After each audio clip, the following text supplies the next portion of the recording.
नहीं बल्कि सृजन होगा। आइए पहले वाचन, उसके बाद विवेचन।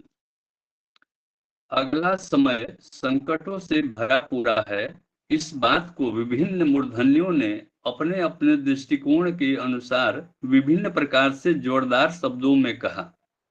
ईसाई धर्म ग्रंथ बाइबिल में जिस 7 टाइम्स में प्रलय काल जैसी विपत्ति आने का उल्लेख किया गया है, ठीक उसी समय ठीक समय यही है।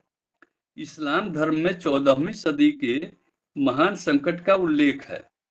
भविष्य पुराण में इन्हीं दिनों महती विपत्ति टूट पड़ने का संकेत है। सिखों के गुरु ग्रंथ साहिब में भी ऐसी ही अनेक भविष्यवाणियां हैं। कवि सूरदास ने इन्हीं दिनों विपत्ति आने का इशारा किया था। मिस्र के पिरामिडों में भी ऐसे ही शिलालेख पाए गए हैं। अनेक भारतीय भविष्यवक्ताओं ने इन दिनों भयंकर उथल पुथल के कारण अध्यात्म आधार पर और दृश्य गणित ज्योतिष के सहारे ऐसी ही संभावना व्यक्त की है। पाश्चात्य देशों में जिन भविष्यवक्ताओं की धाक है और जिनकी भविष्यवाणियां 99% सही निकलती रही हैं, उनमें Jeane Dixon, professor Harar, Anderson, John Bavery, Cheiro, Arthur Clarke, Nostradamus, Mother Shipton, Anandacharya आदि ने इस समय के संबंध में जो संभावनाएं व्यक्त की हैं, वे भयावह हैं। कोरिया में पिछले दिनों समस्त संसार के देवज्ञों का एक सम्मेलन हुआ था। उसमें भी डरावनी संभावनाओं की ही आगाही व्यक्त की गई थी। टोरंटो कनाडा में संसार भर के भविष्य वैज्ञानिक विशेषज्ञों का एक सम्मेलन हुआ था, जिसमें वर्तमान परिस्थितियों का पर्यवेक्षण करते हुए कहा गया था कि बुरे दिन अति समीप आ गए।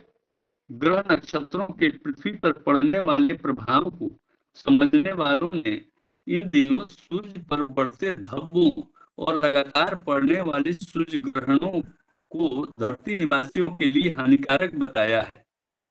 इन दिनों सन 85 के प्रारंभ में उदय हुए हेली धूमकेतु की विषैली गैसों का परिणाम पृथ्वीवासियों के लिए हानिकारक बताया गया है।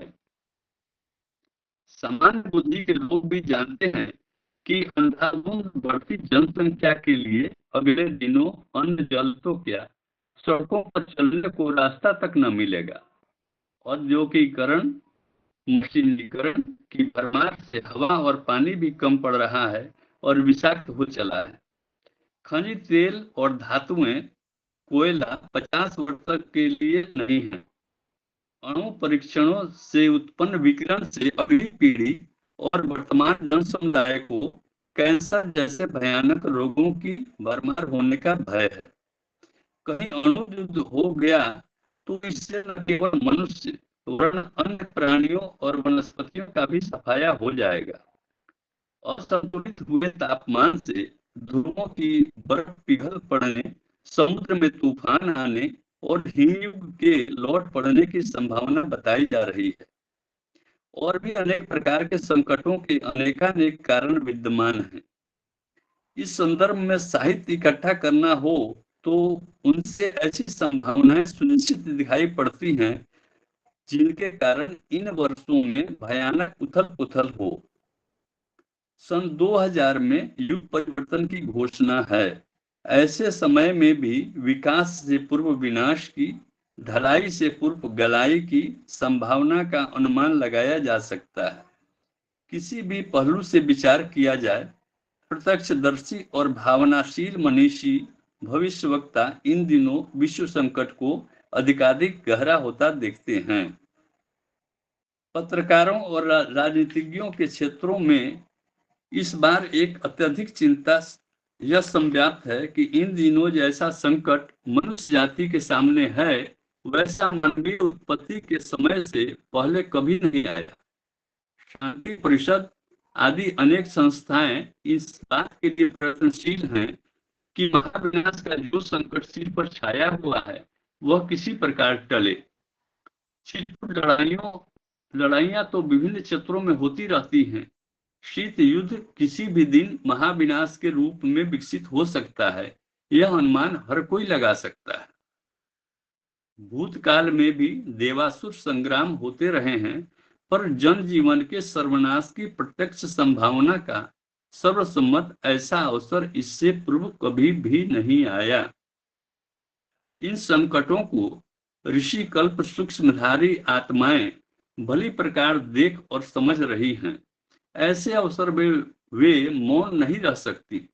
ऋषियों के लिए तप स्वर्ग मुक्ति एवं सिद्धि प्राप्त करने के लिए नहीं होते।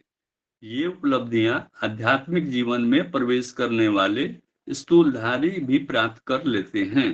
इन महामानवों को प्राप्त होने वाली विभूतियां हैं। ऋषियों को भगवान का कार्य संभालना पड़ता है और वे उसी प्रयास को लक्ष्य मानकर संलग्न रहते हैं।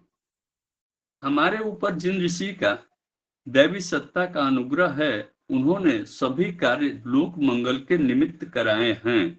आरंभिक 24 महापुरुषचरण भी इसी निमित्त कराए गए कि आत्मिक समर्थता इस स्तर की प्राप्त हो सके जिसके सहारे लोक कल्याण के अति महत्वपूर्ण कार्यों को संपन्न करने में कठिनाई न पड़े। विश्व के ऊपर छाए हुए संकटों को टालने के लिए उन्हें चिंता है। चिंता ही नहीं, प्रयास भी किए हैं। इन्हीं प्रयासों में से एक हमारे व्यक्तित्व को पवित्रता और प्रखरता से भर देना भी है। आध्यात्मिक सामर्थ्य इसी आधार पर विकसित होती है। उपासना का वर्तमान चरण सूक्ष्मीकरण की सावित्री साधना के रूप में चल रहा है। इस प्रक्रिया के पीछे किसी व्यक्ति विशेष की ख्याति, संपदा, वरिष्ठता या विभूति नहीं है। एकमात्र प्रयोजन यही है कि मानवीय सत्ता और गरिमा के लड़खड़ाते हुए पैर स्थिर हो सकें। 5 वीरभद्रों के कंधों पर वे अपना उद्देश्य लादकर उसे संपन्न भी कर सकते हैं। हनुमान के कंधों पर राम लक्ष्मण दोनों बैठे फिरते थे। यह श्रेष्ठता प्रदान करना भर है। इसे माध्यम का चयन कर सकते हैं। एक गांडीव धनुष के आधार पर किस प्रकार इतना विशालकाय महाभारत लड़ा जा सकता है, पर भगवान की जो इच्छा होती है वो तो किसी न किसी प्रकार पूरी होकर रहती है। महाबली हिरण्याक्ष को शुक्र भगवान ने फाड़ छीन कर रख दिया था, उसमें भी भगवान की ही इच्छा थी। इस बार भी हमारे निज की अनुभूति है कि असुरता द्वारा उत्पन्न हुई विभीषिकाओं को सफल नहीं होने दिया जाएगा। परिवर्तन इस प्रकार होगा कि जो लोग इस महाविनाश में संलग्न हैं, इसकी संरचना कर रहे हैं, वे उलट जाएंगे या उनके उलट देने वाले नए पैदा हो जाएंगे। विश्व शांति में भारत की निश्चित ही कोई बड़ी भूमिका हो सकती है। समस्त संसार के मूर्धन्यों, शक्तिवानों और विचारवानों की आशंका एक ही है कि विनाश होने जा रहा है। हमारा अकेले का कथन यह है कि उल्टे को उलटकर ही सीधा किया जाएगा। हमारे भविष्य कथन को अभी भी बड़ी गंभीरता पूर्वक समझ लिया जाए। विनाश की घटाओं को प्रचंड तूफानी प्रवाह अगले दिन उड़ाकर कहीं ले जाएगा और अंधेरा चिंता व प्रकाश से भरा वातावरण दृष्टिगोचर होगा। यह ऋषियों के पराक्रम से ही संभावित है। इसमें कुछ दृश्यमान, कुछ परोक्ष भूमिका भी हो सकती है। यह मानकर चलना चाहिए कि सामान्य स्तर के लोगों की इच्छा शक्ति भी काम करती है। जनमत का भी दबाव पड़ता है।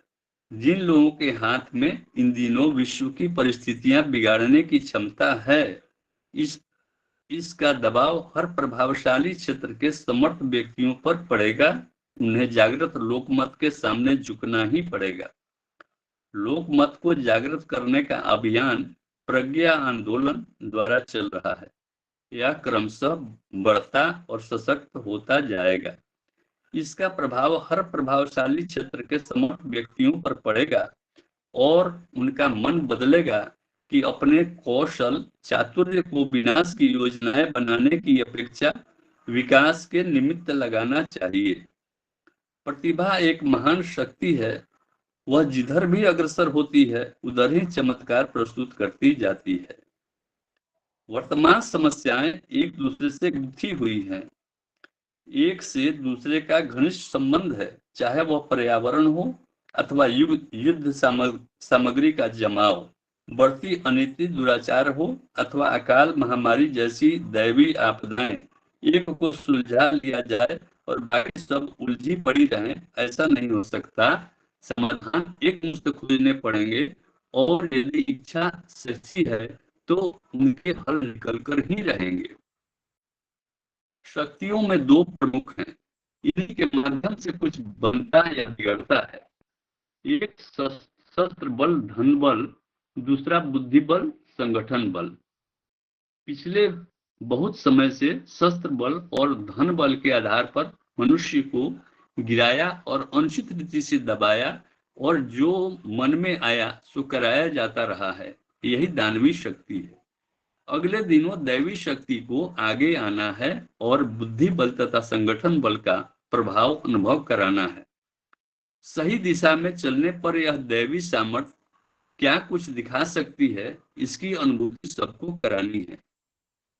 न्याय की प्रतिष्ठा हो, नीति को सब ओर से मान्यता मिले, सब लोग हिलमिल कर और मिल बांट कर खाएं, इस सिद्धांत को जन भावना द्वारा सच्चे मन से स्वीकारा जाएगा तो दिशा मिलेगी, उपाय सूझेंगे, उसकी योजनाएं बनेंगी, प्रयास चलेंगे और अंततः लक्ष्य तक पहुंचने का उपाय बन ही जाएगा।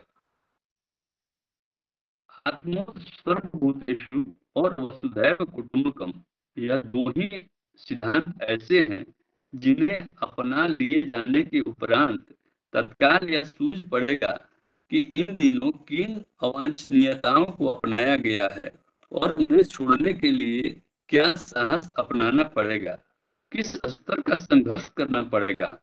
मनुष्य की सामर्थ्य अपार है, वह जिसे करने की ठान ले और औचित्य के आधार पर अपना ले तो कोई कठिन कार्य ऐसा नहीं है जिसे पूरा न किया जा सके।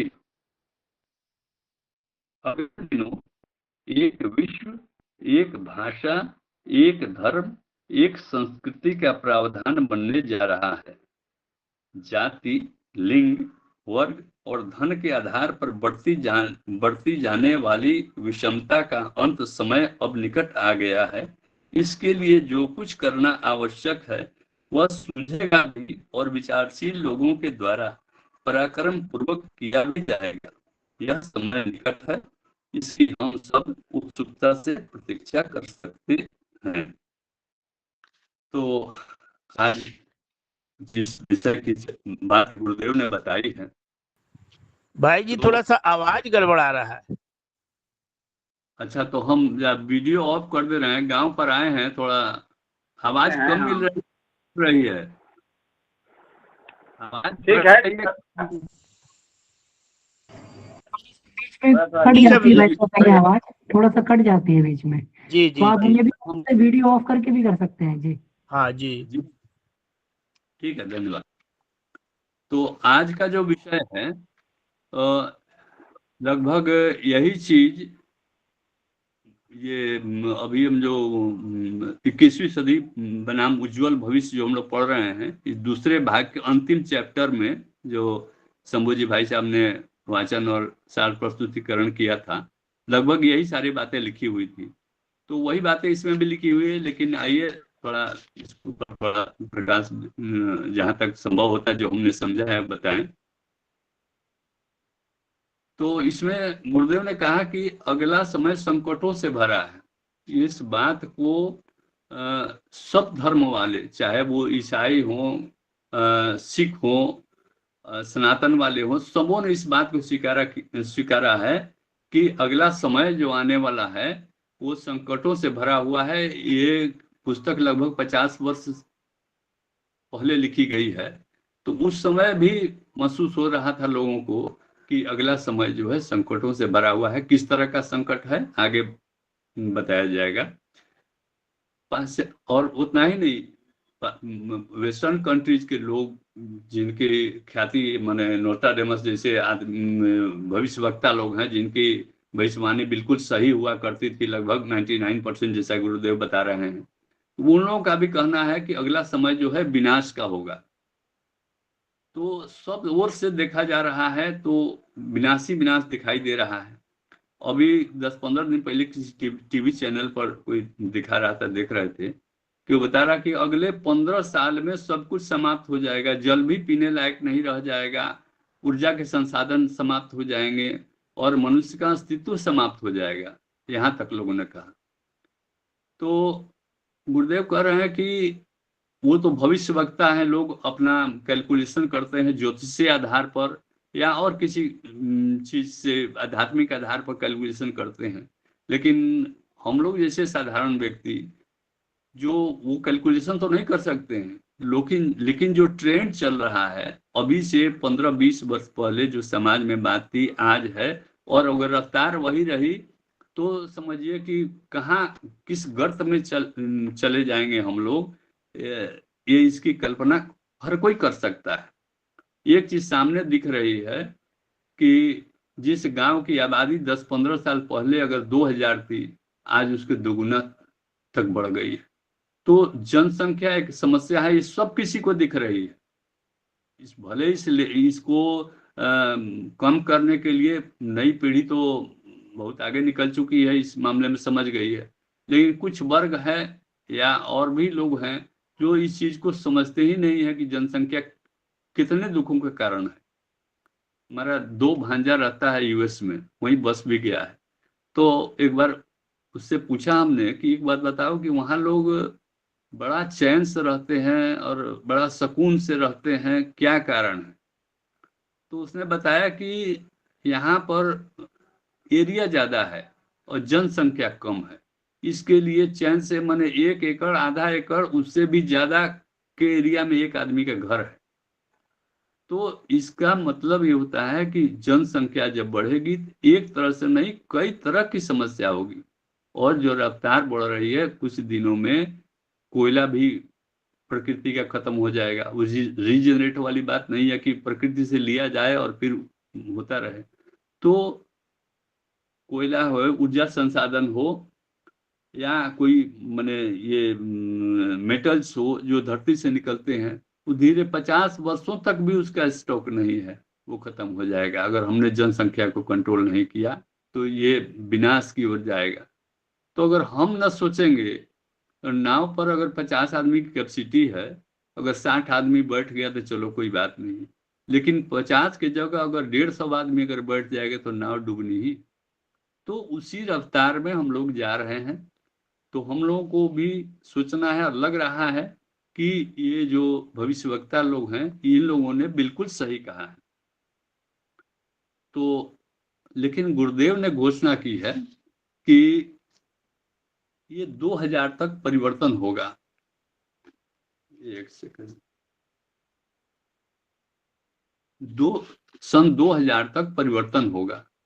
2000 तक परिवर्तन होगा तो कभी कभी मन में ऐसा होता है कि गुरुदेव ने कह दिया, गुरुदेव का महाप्रयाण जो है 90 में हुआ, और गुरुदेव ने कहा 2000 तक परिवर्तन, लेकिन दिखाई नहीं दे रहा है कुछ परिवर्तन। पता नहीं होगा कि नहीं होगा। तो इसी संदर्भ में गोकुल जी भाई साहब ने एक दिन बहुत अच्छा उदाहरण दिया था, जो हमको बहुत अच्छा लगा। कि जैसे हम स्टेशन पर खड़े हैं, उस बात को हम रिपीट कर रहे हैं, वो स्टेशन पर खड़े हैं, अनाउंस हो रहा है कि फलाना नंबर की गाड़ी फलाने प्लेटफॉर्म पर आएगी। तो हम लोग सोचेंगे कि हाँ आएगी, हम लोग वेट कर रहे हैं, झांक के भी देख रहे हैं तो, लेकिन दिख नहीं रही। लेकिन जो अनाउंस कर रहा है वो देख रहा है कि गाड़ी आ तो रही है, कहीं रफ्तार धीमी हो जा रही है, कहीं तेज हो जा रही है, तो वो देख रही है, इसीलिए कह रहा है कि वो आ रही है गाड़ी, और हम कहते हैं कि आएगी। लेकिन वो देख रहा है तो उसकी बात पर विश्वास करना होगा। तो ठीक उसी तरह गुरुदेव ने कहा कि 2000 तक आ रही है गाड़ी, विलंब हो सकती है लेकिन गाड़ी आएगी अवश्य, जैसा गुरुदेव ने कहा। तो अब ये तो होगी समस्या, समाधान क्या हो? तो जितने ऋषि सत्ताएं हैं वो बैठकर हिमालय में सिर्फ तपस्या करने के लिए नहीं, लोक मंगल उनका मुख्य उद्देश्य है।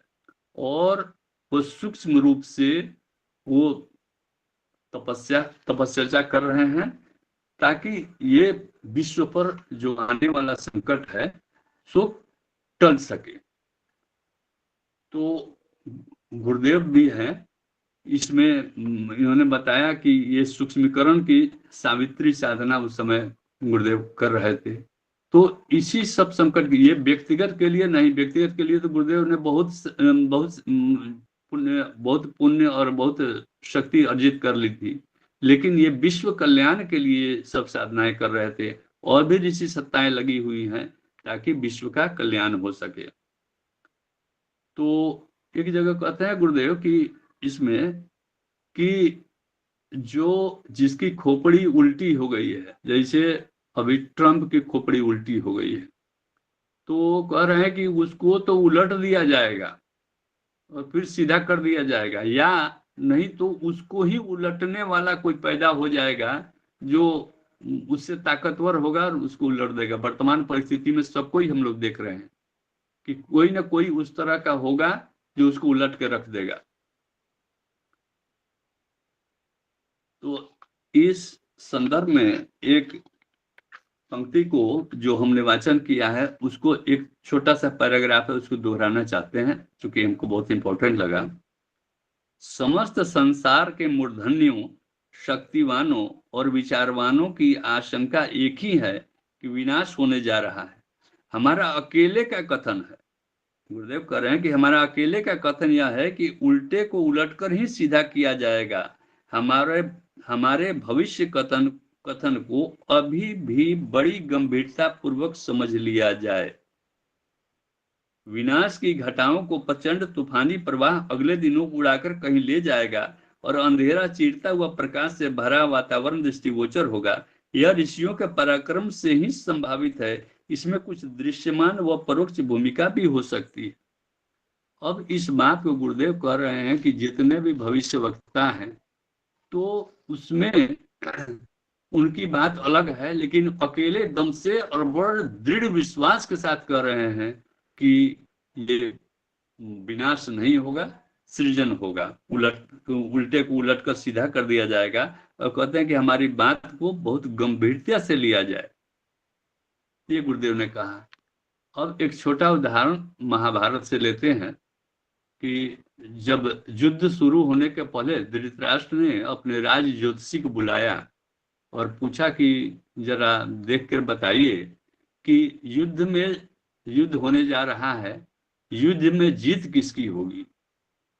तो वो ज्योतिषी महाराज अपना उलट के कैलकुलेट करके और बताया कि बस बस महाराज आप युद्ध करिए, विजय आपकी निश्चित है। बड़े खुश युद्ध शुरू हुआ। जो 10-11 दिन हो गया और आधी से ज्यादा सेना समाप्त हो गई कौरवों की और कितने रथी महारथी मारे गए, तो फिर ज्योतिषी को बुलाया गया, कहा कि भाई आपकी बात लगता है कि आपकी भविष्यवाणी गलत हो जाएगी। तो उन्होंने कहा, फिर देखा और ज्योतिषी ने कहा कि महाराज सारे ग्रहों की दशा जो बता रही है कि आपकी जीत निश्चित है, दिशा और दशा ग्रहों की बता रही है कि आपकी जीत सुनिश्चित है, लेकिन कोई ऐसा है जो ग्रहों की दिशा और दशा दोनों को बदल दे रहा है। तो विदुर जी ने कहा महाराज दूसरा कोई नहीं, भगवान श्री कृष्ण है। तो कहने का मतलब है कि ये भविष्यवाणी कर रहे हैं लोग, लेकिन हम लोगों के गुरुदेव जो हैं सो वो इन लोगों की भविष्यवाणी जिस आधार पर कैलकुलेट किए हैं तो शायद ग्रहों की दिशा गुरुदेव बदल दें। तो अब होता है कि अब हम क्या करें, ये किस तरह, आखिर ये मान लिया कि विनाश नहीं होगा, ये सृजन होगा, तो उसके लिए हम लोगों के लिए भी गुरुदेव ने टास्क दिया है कि लोकमत को जागृत करने के लिए प्रज्ञा आंदोलन चलाना है, और चलाया गुरुदेव ने और हम लोग यथासंभव उसमें कार्य कर रहे हैं। तो ये भी है। और आत्मवत् सर्वभूतेषु वसुधैव कुटुंबकम, इसकी धारणा बन जाएगी और उसके बाद जैसा गुरुदेव का कहना है कि धीरे धीरे ये परिवर्तन हो जाएगा।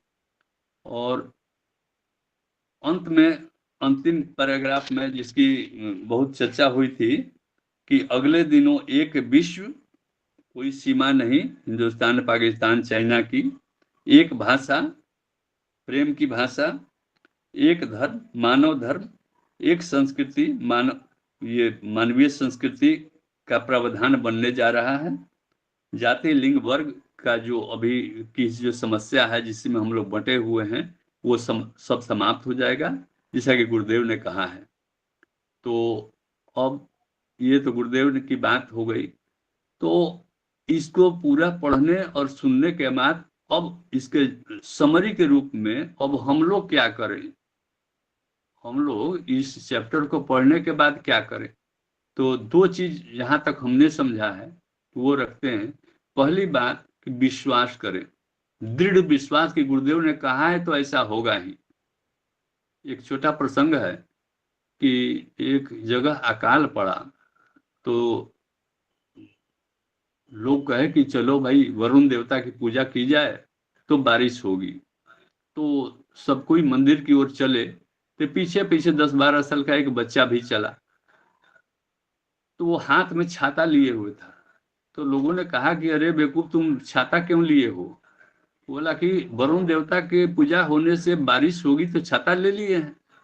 तो बाकी लोगों को विश्वास था भी कि बारिश, वरुण देवता खुश होंगे कि नहीं होंगे, बारिश होगी कि नहीं होगी, लेकिन बच्चों को विश्वास था कि बारिश अवश्य होगी तो भीग जाएंगे, इसलिए छाता ले लिए। तो विश्वास हमारा उस तरह का गुरुदेव पर होना चाहिए कि गुरुदेव ने कहा है कि विनाश नहीं होगा, सृजन होगा। सृजन के पहले थोड़ा बहुत, जैसे घर को तोड़ के बनाते हैं तो थोड़ा सा कुछ तोड़ना भी पड़ता है, कुछ कष्ट भी होता है, लेकिन अंत में नया घर बनता है। तो थोड़ा बहुत इधर उधर होते रहेगा लेकिन विनाश नहीं होगा और सृजन होगा। ये गुरुदेव की बात पर विश्वास उस तरह करना पड़ेगा। और दूसरा क्या है कि हम लोगों की भूमिका क्या होगी, तो इसको तय करना है। हम लोग जिस कार्य में लगे हुए हैं, आत्मनिर्माण, आत्म सुधार, समाज सुधार, तो परोक्ष रूप से हम लोग वही गोवर्धन के पहाड़ जो उठाया श्री भगवान श्री कृष्ण ने उंगली पर, और ग्वाल बाल लाठी टेके रहे। तो ग्वाल बाल सोचते कि चलो कृष्ण भगवान तो उठाए हुए हैं उंगली पर, अब लाठी उठाने से क्या फायदा, चलो आराम से देखते हैं जो कैसे उठता है गोवर्धन पहाड़। वैसे नहीं करना हम लोगों को। हम लोगों को जो टास्क गुरुदेव ने दिया है प्रज्ञा आंदोलन का, वो लोग हम लोग अपने अपने स्तर पर कर भी रहे हैं और भी इसमें गति लानी होगी, तब सृजन होगा।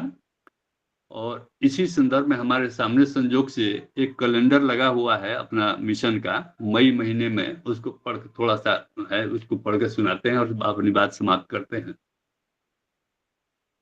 हमने अखंड दीपक के समक्ष अपने आराध्य पूज्य गुरुदेव के संरक्षण में युग सृजन के लिए लाखों सृजन सैनिकों को पैदा करने के लिए लाखों माताओं की कोख उधार मांगकर तुम्हारे जैसे सभी मानस पुत्रों को पैदा किया है, माता जी का कहना है। तो हम लोग समझें कि हम लोगों का जन्म चावल रोटी दाल खाते नौकरी चाकरी करते हुए बिताने के लिए गुरुदेव ने नहीं बताया है। हम लोग भी संभवतः उसी प्रयोजन के लिए लगे हैं। तो हम लोग अपना कर्तव्य निभाएं और अपनी बात हम समाप्त करते हैं। त्रुटियों के लिए क्षमा चाहते हैं। अपने विषय में को बताने में हमने कितना तक न्याय किया आप लोग निर्णय करेंगे। बहुत बहुत धन्यवाद धैर्य से सुनने के लिए।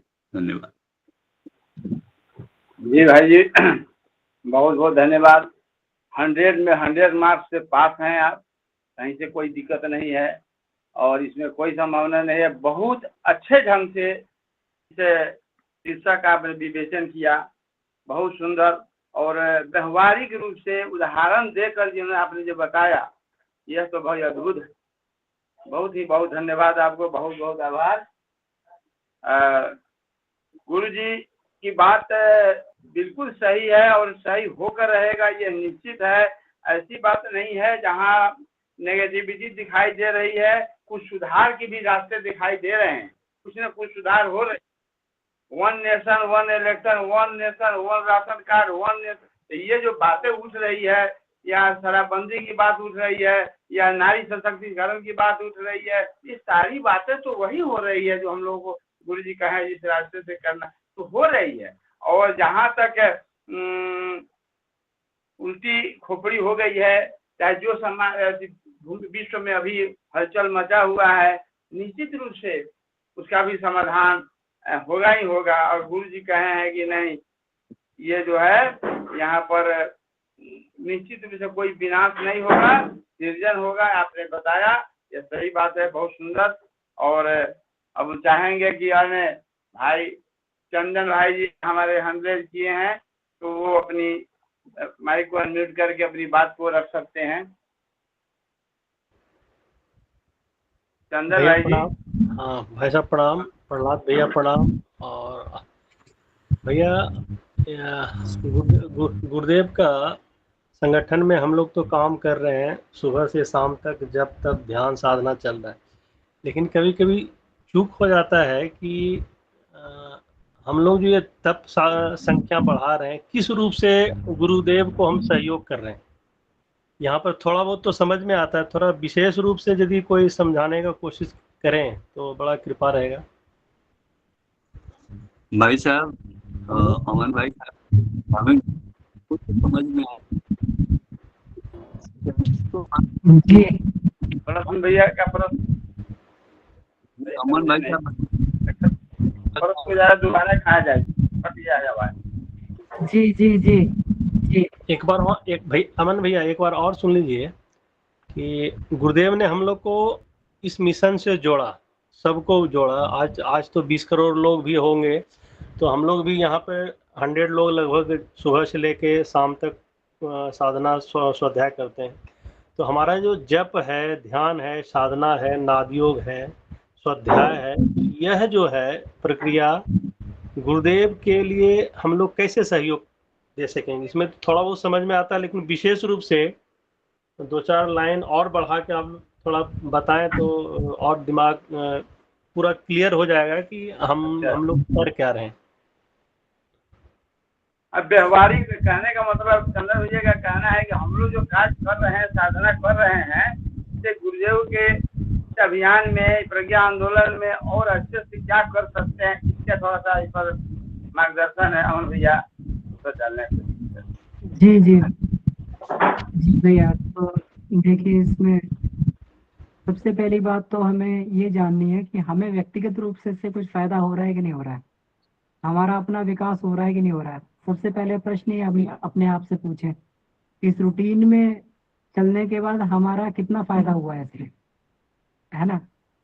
तो हाँ, तो इस रूटीन में चलने से हमारा कितना फायदा हुआ व्यक्तिगत रूप से, हमसे पूछे हमें बहुत फायदा हुआ है कि एक रूटीन में जो चीजें नहीं थी, उपासना, साधना, जप, ध्यान, स्वाध्याय, वो पूरा का पूरा एक रूटीन में आ गया है। तो और गुरुदेव, हम लोग वहां जाते हैं संजीवनी साधना का सत्र करने के लिए, गुरुदेव हमें क्या सिखाते हैं शांति कुंज में। अगर यही प्रश्न हम वहां पे रखें शांति कुंज में कि 9 दिवसीय साधना सत्र जो गुरुदेव हमें करवाते हैं, तो उससे गुरुदेव का क्या फायदा है ना। वहां में भी तो रूटीन ही फॉलो किया जाता है कि हम 30 माला का जप करते हैं, 3 टाइम प्रवचन सुनते हैं वहां पर, है ना, और जो है अपना जो और गतिविधियां वो करते हैं, ध्यान करते हैं, सब करते हैं, यही सब तो वहां करते हैं, तो वही सब हम लोग यहाँ कर रहे हैं। तो इससे फायदा क्या होता है, इससे अपना व्यक्तिगत स्तर को फायदा होता है। सबसे पहली बात कि हम लोगों का जो है इससे जो रूटीन है एक अनुशासन में रहता है। पहली बात, सबसे पहले तो कोई बड़ा काम करने के लिए व्यक्ति खुद अनुशासित होना चाहिए। हम लोग जब तक खुद अनुशासित नहीं होंगे, खुद रिस्पॉन्सिबल नहीं होंगे, खुद जिम्मेवार नहीं होंगे, हम कभी भी कोई बड़ी कमांड नहीं संभाल सकते। जब भी हम लोग कोई बड़ा मोर्चा संभालने के लिए जाएंगे, तो अगर परिपक्व नहीं होंगे तो गैर जिम्मेदार और गैर क्या कहते हैं अनुशासन और ये सब चीजें दिखा के हम लोग जो है गुरुदेव के मिशन को ही डुबा के आ जाएंगे। सबसे पहली बात है कि कोई भी चीज को, दायित्व को उठाने के लिए व्यक्ति अनुशासित होना चाहिए, व्यक्ति जो है नियमित होना चाहिए, व्यक्ति जो है इसमें ये होना चाहिए, सशक्त होना चाहिए, आत्मबल संपन्न होना चाहिए। और ये सारी चीजें हम यहाँ पे कर रहे हैं। हम लोग अनुशासन सीख रहे हैं, पहली बात। हम लोग नियमितता सीख रहे हैं, दूसरी बात। हम लोग आत्मबल संपन्न बन रहे हैं, तीसरी बात। तो हमारा व्यक्तित्व का विकास हो रहा है। अब यहाँ पे आप ये देखें कि व्यक्ति, जो गुरुदेव ने कहा था कि व्यक्ति तैयार होना चाहिए, टीचर तैयार होना चाहिए। टीचर यहाँ पे तैयार हो रहे हैं कि नहीं हो रहे? एक मिनट, यहाँ पे टीचर तैयार हो रहे हैं कि नहीं हो रहे हैं? पहले 10-15 लोगों को भी ढूंढना मुश्किल पड़ जाता था कि मतलब कोई सार प्रस्तुतिकरण के लिए मिले, कोई मिले, जब ये स्वाध्याय शुरू हुआ था। आज कितने लोग हैं? आज कम से कम 60 लोग हमारे पास हैं। इतने लोग तैयार हुए कि नहीं हुए? 60 लोग हैं। 60 लोगों को सबको इन्वॉल्व करने के लिए इतनी लंबी लिस्ट बन जाती है कि 2 से 2.5 महीने का पूरा शेड्यूल में बनाना पड़ता है। आप जो लिस्ट पोस्ट की उसको खोल के देख लें जरा कि एक बार से ज्यादा, एक आध का होगा तो रिपीटेड नाम होगा, नहीं तो एक आध से ज्यादा किसी का रिपीटेड नाम नहीं है। सब एक एक जो है उससे जो आए हैं। तो कितने लोग तैयार हो गए हम लोगों के? कितने कितने यहाँ पे जो है होस्टिंग के लिए कितने लोग तैयार हुए? कितने लोग जो स्वाध्याय की आप देखते हैं कि 6-6, 7-7 दिन में अलग अलग व्यक्ति होस्टिंग करते हैं, कितने लोग तैयार हो गए क्लास की, स्वाध्याय की होस्टिंग के लिए? अगर इन्हें क्लास का दायित्व दे दिया जाएगा तो बड़ी आसानी से निभा पाएंगे। कितने लोग यज्ञ कराने वाले तैयार हो गए? कितने लोग योग कराने वाले तैयार हो गए? तो व्यक्ति निर्माण हो रहा है कि नहीं हो रहा है? ये चीज हमें देखनी चाहिए। अगर हो रहा है तो इसका मतलब इतने गुना हम लोग जो है फिर अपने अपने उससे अनुशासित रह के, आत्मबल संपन्न रह के, इतने लोग मल्टीपल टाइम्स हो सकते हैं। आवाज कट रही है भैया, आवाज कट रही है। अच्छा, आवाज कट रही है? जी जी। साफ है? नहीं नहीं, ठीक है भैया, आवाज ठीक है। आवाज साफ है। तो मेरे हम लोग कहने को का तो साफ मतलब दिख ये रही है कि अगर हम लोग 20 लोग भी तैयार हो गए, 30 लोग भी, 50 लोग भी तैयार हो गए इस ग्रुप के माध्यम से, तो क्या ये जो है क्लास 50 क्लास लगातार नहीं चल सकती, पैरेलल में नहीं चल सकती? ये क्या हमारा अभियान 50 गुना नहीं बढ़ सकता है? तो यही है, हम लोग जो है जो ये कर रहे हैं, व्यक्तिगत तो हमारा निर्माण हो ही रहा है, साथ में और भी व्यक्ति निर्माण हो रहा है, साथ में लोग तैयार हो रहे हैं, है ना भैया? हम लोग यही काम कर रहे हैं। और आगे अगर कोई जिम्मेवारी आएगी तो एक बड़ी से बड़ी जिम्मेवारी लेने के लिए हम तैयार हो जाएंगे, क्योंकि हमें मालूम है कि अनुशासन में कैसे चलना है, हमें मालूम है नियमितता में कैसे चलना है, हमें मालूम है कि गुरुदेव का काम जो है किसी तरीके से भी हमें नीचे नहीं गिरने देना। हमें मालूम है कि हमें जो है किसी भी प्रकार से गुरु के कार्य में कहीं पर भी कोई व्यतिरिक्त नहीं करने देना, जो कि आज तक इस समूह में करने का प्रयास किया गया है। कि किसी भी तरीके से ना तो किसी दिन कोई क्लास बाधित हुई है, ना कोई कार्यक्रम बाधित हुआ है। 2 साल ये कार्यक्रम चलते हुए हो गया। कोई व्यक्ति रहे चाहे ना रहे, कोई व्यक्ति आए चाहे ना आए, लेकिन ये कार्यक्रम अभी तक बाधित बाधित नहीं हुआ। तो इसका मतलब कहीं ना कहीं अनुशासन भी हम लोगों को सिखा रहे हैं गुरुदेव इसके माध्यम से। तो यही चीज है भैया, ये हमें अपने एनालाइज करके देखना पड़ेगा कि हमें इससे क्या फायदा मिल रहा है। व्यक्तिगत रूप से बहुत फायदा मिल रहा होगा लोगों को। जी भैया बात कहना है कि गुरु जी लिखे हैं कि अपनी सुधार संसार की सबसे बड़ी सेवा है। तो हमारे व्यक्तित्व में, हमारे आचरण में, हमारे चरित्र में, हमारे दिनचर्या में कितनी सुधार हो रही है? अगर सुधार हो रही है, हम इसका असेसमेंट कर रहे हैं, तो हम आगे बढ़ रहे हैं और गुरु के कार्य के लिए तैयार हो रहे हैं। और गुरु कार्य निश्चित रूप से करेंगे और दिन में करते भी हैं, जहाँ तक हो पा रहा है कर रहे हैं। तो और एक बात और, इतनी पुस्तकें हम कभी अकेले नहीं पढ़ सकते थे। नहीं पढ़ सकते। इतना जो गहराई से जो स्वाध्याय होता है, इतना हम कभी गहराई से नहीं कर सकते थे, जितना हम गहराई अकेले में जाके घर पर चिंतन नहीं मनन कर करते पाते थे इस तरह से। हम लोग तो सोचे ही नहीं थे भैया। अमूल चूल परिवर्तन कहिए कि मैंने दुनिया बदल गई हम लोग को यहाँ से जुड़कर, इस साधना में जुड़कर, स्वाध्याय से जुड़कर। इतनी आप चंदन भैया नियमितता। बताएंगे कि उनकी प्रश्न का समाधान हुआ कि नहीं हुआ? हाँ चंदन भैया, आपका समाधान जो बात हुई संतुष्ट हुए कि नहीं, बताइए। भैया एक मिनट, ये तो आप सही बोल रहे हैं कि हम भी 1 साल पहले हम भी इतना स्वाध्याय नहीं करते थे। जो मज़ा और जो आप लोग के साथ ये टीम में मन लग रहा है वो कभी नहीं हुआ आज तक। 20-25 साल से गायत्री साधक हैं। लेकिन भैया क्वेश्चन हमारा ये भी है कि गुरुदेव कहे कि 3 माला जप करो, तो 1 माला जो है अपने लिए, 1 माला पूरा विश्व के लिए, 1 माला पर्यावरण परिष्कार में, पर्यावरण शुद्ध हो, परिवर्तन हो। तो ये पर्यावरण शुद्ध जो है, माला का जप संख्या से क्या रिलेटेड है? कहने का मतलब ये है कि हम लोग जो जप कर रहे हैं, जैसे महर्षि अरविंद घोष ने जब किया तो उस समय हमारे देश में हजारों सैकड़ों की संख्या में देशभक्त जन्म लिए, ये सबको पता है, हम लोग को भी पता है। लेकिन आज जो हम लोग गुरुदेव का जो तप की संख्या से हमारा भी संख्या बढ़ रहा है, तो हम जो तप कर रहे हैं, आप लोग भी जो संख्या बढ़ा रहे हैं, इससे पर्यावरण कैसे सुधरेगा और इससे हमारा देश का भ्रष्टाचार कैसे मुक्त होगा, इससे हमारा देश की जो जनसंख्या बढ़ रही है इतना ये कैसे हम लोग करेंगे। या तो इसमें क्या व्यक्ति का तप के संख्या से, हमारे तप से और गुरुदेव के तप से दूसरे लोग भी स्वाध्याय करेंगे या उसका परिवर्तन होगा, इस पर थोड़ा सा बताइए भैया। इतना चिंतन मनन हम लोग जो कर रहे हैं, इतने लोगों की इंटेंसिटी जब एक ही विचार पर लगती है तो वो विचार जो है अत्यंत अनंत प्रभावी हो जाता है।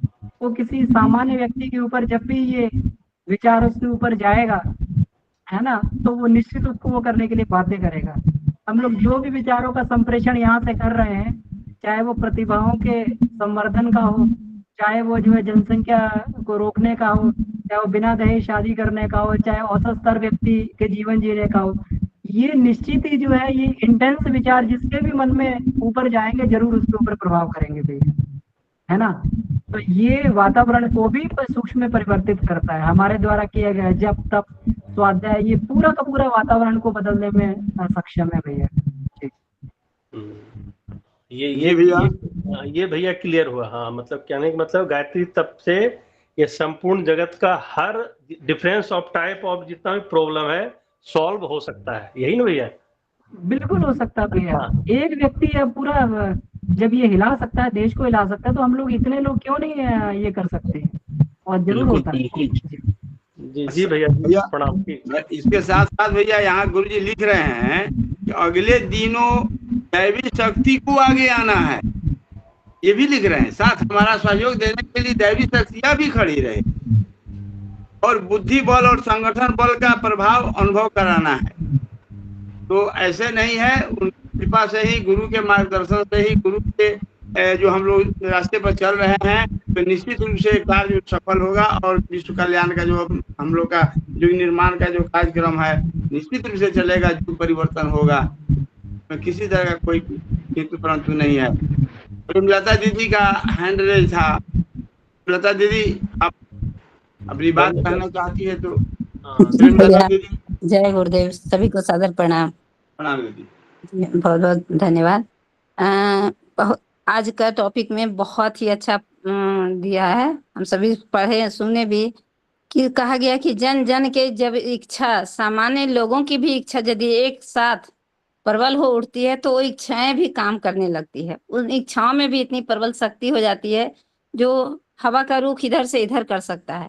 और हम सब जो एकजुट होकर के एक सामूहिक में जप करते हैं या फिर तप करते हैं, हवन यज्ञ करते हैं, उन सब का भी तो सामूहिकता का लाभ तो अलग ही है ना भैया, क्योंकि इसमें सभी का लक्ष्य एक ही तरफ रहता है, एक ही दिशा में उसका लक्ष्य रहता है। जब बहुत सारी शक्तियां एक लक्ष्य में, एक दिशा में चलती है तो वहां कुछ ना कुछ काया पलट हो ही जाता है। जैसे कि अभी अभी अभी हम लोग देख रहे हैं कि बंगाल में किस तरह का कैसे परिवर्तन आया। क्या कोई सामान्य इंसान नहीं कर सकता था? जब तक दैवी सत्ता का नहीं उसमें ये हुआ तब तक सामान्य इंसान कुछ नहीं कर सकता है। किस तरह अपने आप कैसे कैसे सब कुछ हो रहा है, तो हम सभी देख रहे हैं। तो इसी तरह गुरुदेव के विचारों को भी जैसे इसी में लिखा गया है कि गुरुदेव लिखे हैं कि कैसे एक गांडीव से महाभारत का युद्ध लड़ा जा सकता था क्या? तो बिना दैवी इच्छा के, बिना दैवी शक्ति के कुछ भी नहीं हो सकता है। इसलिए हम सबका प्रयास करना है। सिर्फ कहे ना कि आप सभी थोड़ा सा प्रयास करें, बाकी तो गुरु सत्ता अपना काम खुद करवा लेगी। तो उसी तरह हम सबको थोड़ा प्रयास करना है, थोड़ा सा अपने में विचार लाना है कि हमें युग परिवर्तन होगा जरूर होगा। ये विश्वास कभी मन से हटाना नहीं है। तो जरूर एक ना एक दिन होकर रहेगा और जनसंख्या में नियंत्रण भी होगा। सब कुछ धीरे धीरे जैसे हो रहा है उस तरह होगा। गुरु सत्ता, दैवी सत्ता तो करने के लिए वो तैयार है, लेकिन हम सबको थोड़ा सा आगे बढ़ना होगा, रीछ बानर गिलहरी की तरह। तो एक ना एक दिन तो परिवर्तन तो होना ही है और होकर रहेगा। जी भैया दीदी, सभी को सादर प्रणाम। बहुत बहुत धन्यवाद दीदी। मीना दीदी का भी हैंड रेज था जी। मीना दीदी का जी, मीना दीदी आपका हैंडरेज था। जी भैया, सभी को प्रणाम। अमन भैया ने काफी स्पष्टीकरण किया, और जो प्रज्ञोपनिषद है उसमें भी गुरुदेव ने बताया तो कि मेरे प्रज्ञा पुत्र ही करेंगे इसको। और ये जो भैया का शेड्यूल चल रहा है, ये एक हमारे पास मॉडल कह सकते हैं इसको, और इससे बहुत कुछ सीख रहे हैं, हम सभी सीख रहे हैं। और दूसरा जो भैया पूछ रहे थे, तो भैया विचारों से भी तो परिवर्तन होता है ना। आजकल तो सभी कह रहे हैं कि वो अफर्मेशन का चल रहा है ना, तो ये अफर्मेशन ही होती है जो हम एक साथ मिलके कहते हैं ना, एक व्यक्ति ताकत लगाए और बहुत सारे लोग मिलकर एक साथ ताकत लगाएं। तो भैया ने जो रूटीन सेट किया है, इसमें पंचकोशीय साधना के साथ ये सब कुछ चल रहा है, और पूरे के पूरे 5 स्तंभों पर काम हो रहा है। और सबसे ज्यादा विचार परिवर्तन, जो कहा कि वातावरण में गर्मी आएगी, तो इस समय सबसे ज्यादा जो पॉल्यूशन है वो विचारों का है, क्योंकि विचार तो ये वाला जो अच्छा पॉल्यूशन देंगे तो वो हवा स्वच्छ होगी उससे, विचारों की। और हम सभी जो देख रहे हैं इसमें कि जो संयम बताए थे गुरुदेव ने कि उन 4 छेदों को बंद किया जाए, तो ये उसका भी प्रयास है। इस ग्रुप के माध्यम से हम सब सीख रहे हैं। ये वही समय जो अगर एक समय भी किसी को कहा जाए कि हम बैठकर साधना करें तो और सबसे बड़ी बात तो ये है भैया, हम लोग कुछ नहीं करते, ये सब चीजें कराई जा रही हैं, और इसमें गुरु सत्ता और दैवीय शक्तियों का साथ है। ये हमने जब स्टार्ट किया था ग्रुप भैया ने, अब जो आज है उसकी स्थिति, उससे हम समझ पा रहे हैं, और ये सभी अनुभव कर रहे होंगे। बाबूजी ने ये शुरू किया था कि सबको शिक्षक बनाना है, और अमन भैया ने उसको कई गुना बढ़ा के दिया। तो हमारे अमन भैया और एक तरफ नितिन भैया भी हैं जो कर रहे हैं, और भी है, जैसे रोशन जी भाई साहब हैं। तो ये जो सम्मिलित रूप में अगर आप देखेंगे तो ये जो 8 सालों के बाद से ही उन्होंने स्टार्ट कर दिया, ये दीक्षा कह सकते हैं इसको। और हम सब जो बाद में जुड़े हैं, तो इसको किस स्तर पर ये गुरुदेव ही कराएंगे, आगे भी सबसे हमसे किस प्रकार काम लिया जाएगा। तो लाभ तो निश्चित हो ही रहा है, और सब गुरु सत्ता में जो सूक्ष्म में परिवर्तन चल रहे हैं, ये हम कर नहीं सकते हैं। ये बात तो हम समझ लें कि हम कुछ कर रहे हैं, हमारी सामर्थ्य तो एक माला जप करने की भी नहीं है भैया। और इतना बड़ा कार्यक्रम तो निश्चित रूप से कैसे भी नहीं किया जा सकता। तो हम सब विश्वास रखें, और हमें विश्वास बहुत दृढ़ रखना है। जैसे कहा कि छाता लेके तैयार हो गया बच्चा, वैसे ही हमें रखना है। युग परिवर्तन हो चुका है, हो गया।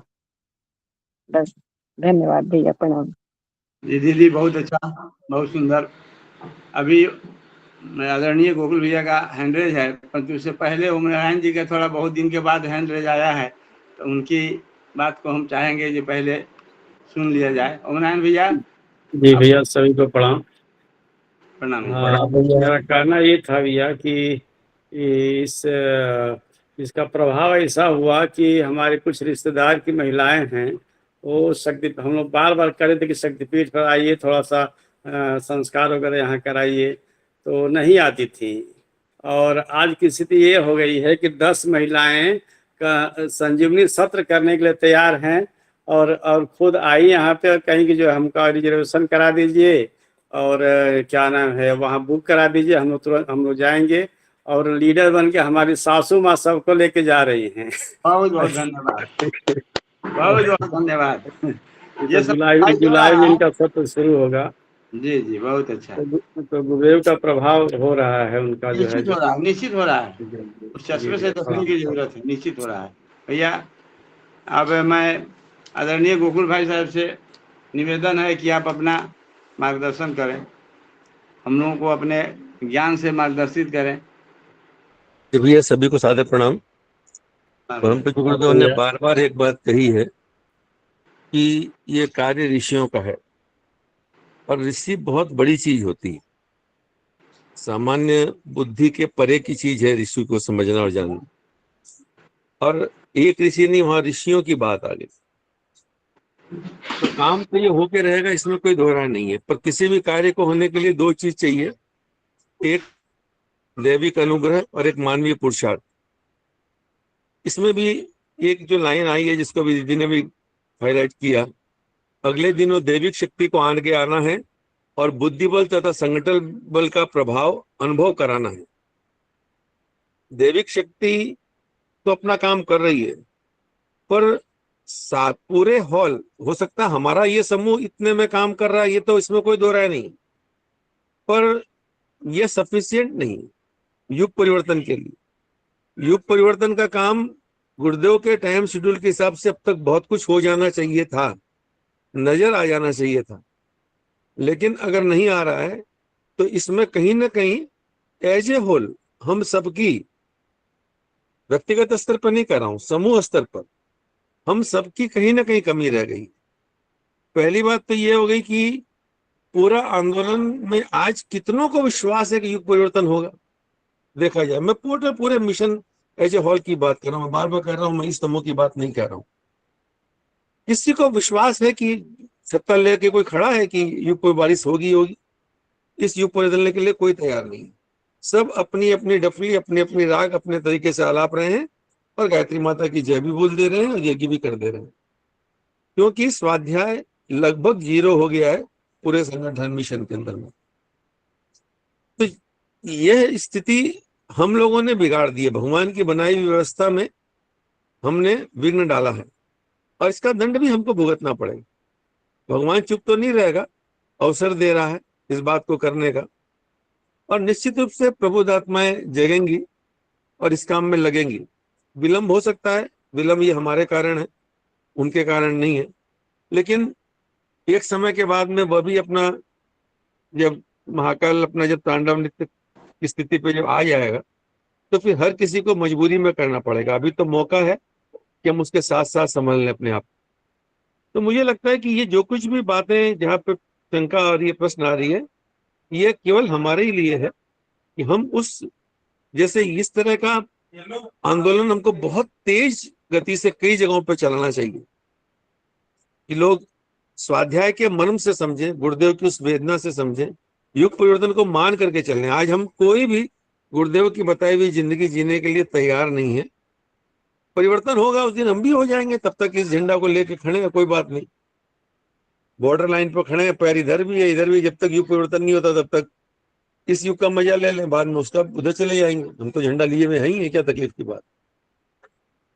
ये थोड़ी सी गंभीरता जिस दिन आ जाएगी तो मुझे लगता है युग परिवर्तन बहुत जल्दी हो जाएगा। जी भैया, बहुत बहुत धन्यवाद भैया।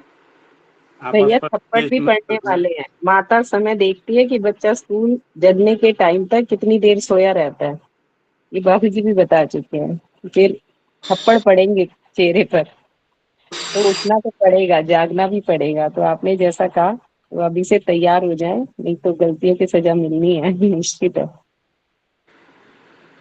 जी भैया, अनंत प्रकाश भैया का हैंड रेज था, जी भैया। जी जी नहीं, दो शब्द मैं भैया कहना चाह रहा हूं कि परिवर्तन तो हो रहा है, परिवर्तन हो रहा है।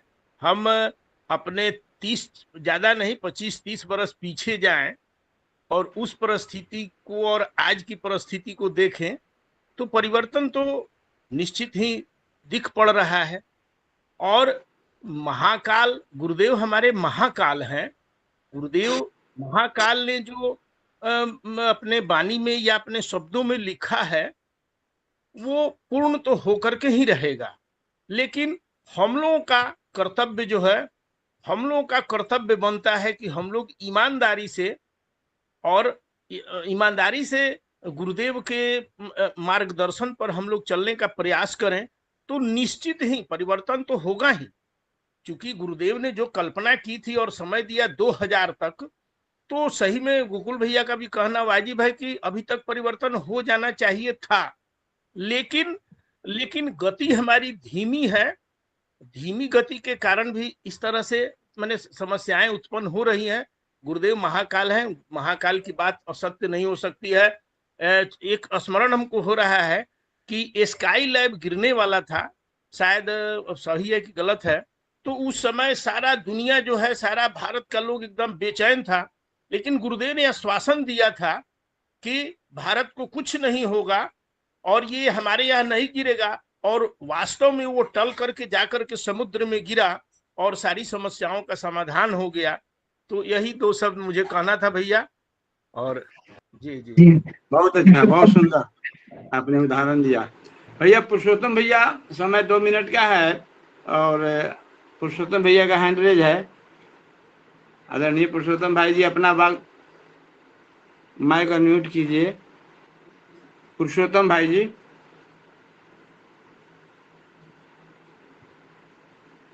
ये मनोरमा दीदी का हैंड रेज था। पुरुषोत्तम भैया आप अपना माइक अनम्यूट कर लें। जी सभी साधकों को मेरा बहुत बहुत सादर नमन। मैंने एक दिन चिन्मय भैया का वो सुना, पॉडकास्ट कहते हैं, क्या कहते हैं, उसमें था कि एक आदमी का परिवार बड़ा होता गया, सबको खिलाता पिलाता रहा और अब उसके परिवार की जनसंख्या जो है वो करोड़ों तक पहुंच गई। तो क्या ये परिवार वालों का कर्तव्य नहीं बनता कि जिससे जो बन पड़े सो करे?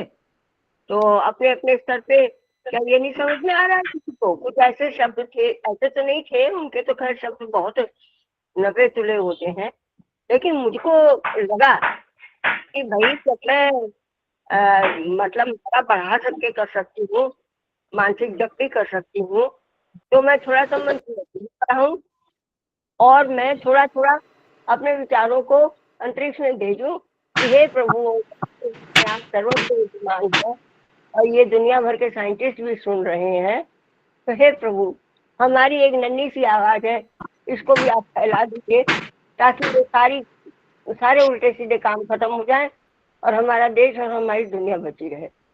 जय गुरुदेव, प्रणाम सभी को। वाह, बहुत सुंदर मनोरमा दीदी, बहुत भावुक बात बताई। ठीक है, तो धन्यवाद। समय पूरा हो गया भैया। जी पुरुषोत्तम जी भाई साहब जी, इनका रह पुरुषोत्तम गया भाई था। साहब हैंड रेज किए थे, लेकिन पुरुषोत्तम भाई साहब अगर आप कुछ कहना चाहते हैं तो जी जी हाँ भाई साहब बोला।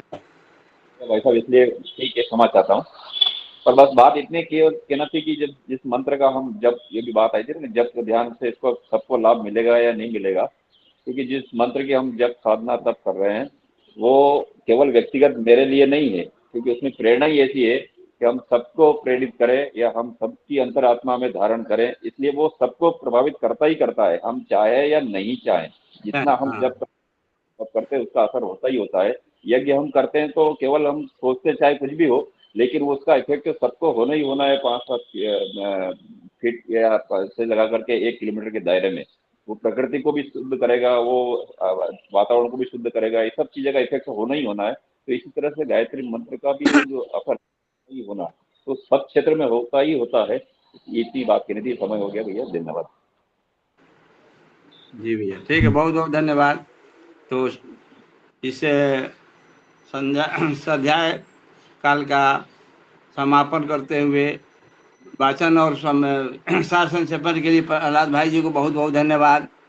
और चंदन भैया जो अपना प्रश्न किए उसके लिए और उसके समाधान में अमन भैया का, आदरणीय गोकुल भाई साहब का, जिसने सभी ने पार्टिसिपेट किया, भाग लिए, सबको धन्यवाद। और इस धन्यवाद के साथ हम अपनी कार्यक्रम को समाप्त करने की दिशा में शांति पाठ करते हैं। ओम शांति शांति शांति। प्रणाम भैया, सभी भाई को प्रणाम, सभी प्रणाम।